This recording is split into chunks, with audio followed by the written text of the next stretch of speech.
Hi every one. இப்போ நம்ம பார்க்க போகிறது தமிழ்நாடோட எக்கனாமிக் க்ரோத் மாடல் தான் பார்க்க போகிறோம். இதனோட சோர்ஸ் இப்போ ரீசெண்டாக தமிழ்நாடு கவர்மெண்ட் வெளியிட்ட எக்கனாமிக் சர்வே 2024-25 எடுத்தது. ஸோ டாப் 3ல் இருக்காங்க. எதில் அப்படின்னா கிரெடிட் டெபாசிட் ரேஷியோவில் இந்தியாவில் டாப் 3ல் இருக்குது. ரேஷியோனா ஒன்றும் இல்லை. ஸோ பேங்க் டோட்டல் நம்ம அவங்களோட டெபாசிட்லேருந்து எவ்வளோ டோட்டல் நம்மளோட லோன் டிஸ்பர்ஸ் பண்ணியிருக்காங்க அப்படிங்கிறது தான். ஸோ 2019-20 பார்த்தீங்கன்னா 117.7% இருந்தது. நமக்கு 109% இருந்தது. 117% இப்போ இம்ப்ரூவ் ஆகிருக்கு.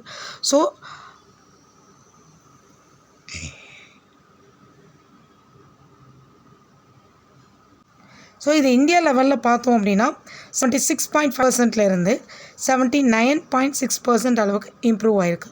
தேங்க்யூ.